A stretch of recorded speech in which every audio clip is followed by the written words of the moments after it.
All right, so I wanted to get into some pound for pound talk. We got Pops here. A lot of you guys have been requesting. You've been telling me. There you see it. They go to Shoe Shine. Yeah.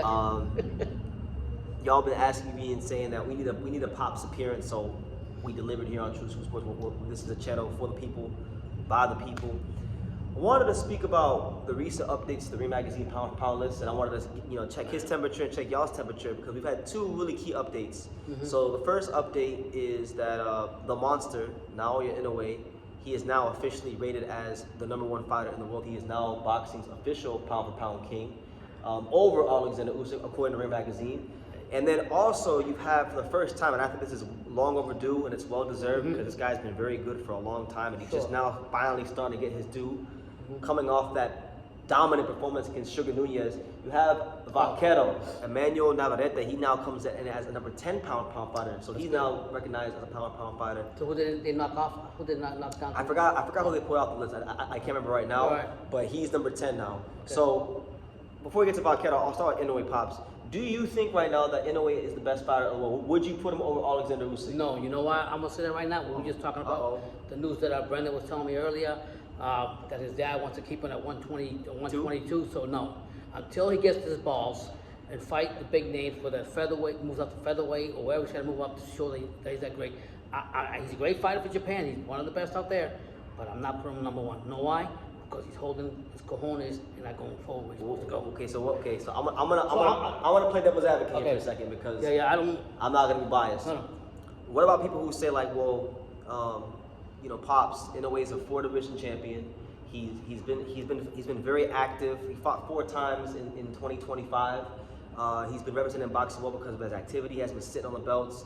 Why should he go to featherweight? There's no big names up there, and those guys aren't unifying. What do you say to that? To me, it's bullshit. Okay, if you're gonna be the best, you're gonna test yourself against the best. There's a lot of featherweights that want to take him to school. Okay, I'm not gonna put no name. Maybe he'll tell you.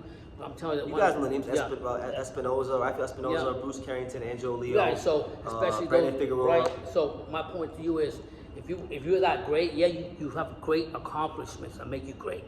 But to be a great boxer, a great fighter, you gotta take the risk. Continue to take those risks. Right. Yeah. So if you're telling me that he's... So you don't believe in the philosophy of like he earned the right? You know how they say like you earn the right? Ain't no shit about earning shit. This is the problem with this boxing shit to this shit. Because Usyk, they're saying he earned the right. He's fighting a kickboxer next too. So they both are kind of in that stage. Right, but Usyk has become undisputed, right? 2 times. 2 times. So is Inoue. Right. 2 times. But I think the caliber of fights, in my opinion, heavyweight.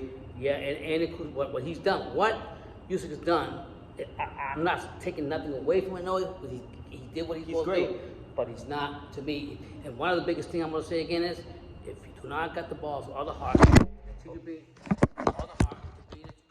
the champion and testing yourself against upcoming top guys and stamp your legacy better than what it already is. Yeah. Write some more facts to your thing, to your story. Then to me, no. You've got to continue on. Let me ask you this question. So that's my point. There's this fight that's being rumored for Inoue against Bam Rodriguez in January of next year. Let's say, because Bam, I think he's rated top 5 pound for pound right now. Right. Let's say Inoue goes in there and he whacks Bam out of there. Does that make him #1? Bam is a guy that people would regard as one of the best fighters in the world. I would respect that. But that would have put him over Usyk?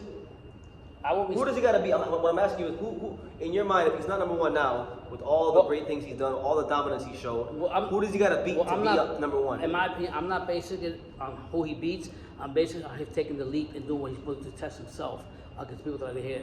I don't care. I believe he's had 27 straight world title fights. That's fine. That's not enough. That's fine. He could be a great. But what I'm saying, in my opinion, if you're telling me right now that he doesn't want to sit there and fight, or his father wanted to fight this and that, that's what I'm basing it on. Because you're telling me you want to hold up the reins and not move up still.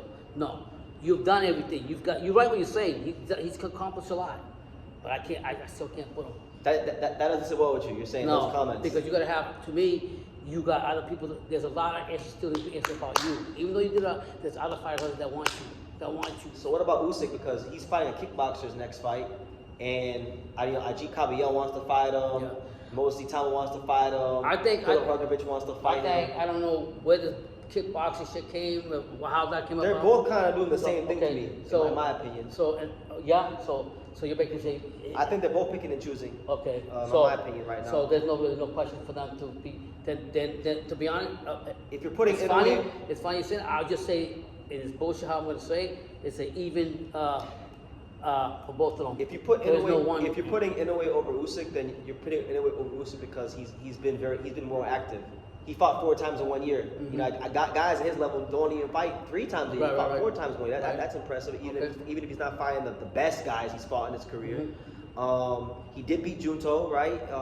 And Junto was on paper undefeated guy, pound for pound. If you're picking Usyk over Inoue, it's just because you like the competition more. You're giving credit to the fact that he's giving away 30, 40 pounds to Joshua and Fury in these fights, and he's still finding ways to win. Yeah, and again, I don't think. You can correct me on this. I don't think Usyk is running away. Usyk is running away from any challenge, right? Right now. Or would you say? People are starting to get loud. Let's just say devil's advocate. Let's say everybody wants to see this new heavyweight. Itama and Caballero are the 2 guys people are saying that Usyk's not in a rush to fight. So you're saying he's picking and choosing. Is he avoiding? Is it avoiding? He ain't running to him. Yeah. He ain't running to him. He's fighting a kickboxer. Yeah. He's fighting a guy that's not even. So the question. So you're basically saying because of that, you still think that he should hold on the reins on me saying that he should. I just feel like Inoue and Usyk are doing similar things. The only difference is that Usyk's probably doing it in a bit more of an extreme way because he's fighting a kickboxer. I can agree with that, then, because I'm happy that they finally recognize Vaquero because he's been good for a long time. He's been it's taken me even a little bit of time to fully appreciate him. And he fought Valdez, and he's been in a lot of wars. I'm talking about Vaquero. For him to finally get the acknowledgement and get it done at this time and stage of his career, I give all respects to him. Yeah. But as far as Usyk and this guy, you're right, because if I'm saying Inoue is avoiding to go to the featherweight to fight the featherweight, well, why can't I say to be fair? What is not doing That's what I'm saying. They're both doing that. It's just Usyk's a heavyweight. He can't move weight class. He's not the biggest weight class in boxing. So I get that point. Yeah. But going back to Vaquero, he just fought Sugar Nunez, a young champion, big puncher, beat the hell out of him. Wow. Beat the hell out of him. What a fight. Just probably might have ruined his career, right? Yep. And he's been champion, 122, 126, He's done it. 130. Been a great action fighter. I think he's one of the best fighters in volume punching too in a ring, right? I think he's one of the most. I think he throws how many punches. I forgot how many punches he throws in a round. He's one of the top fighters. I'm gonna give Vaquero the ultimate respect here, and people who watch me know that what I'm saying, this is coming from a real place. Y'all know how high I am on my boy Angelo Leo.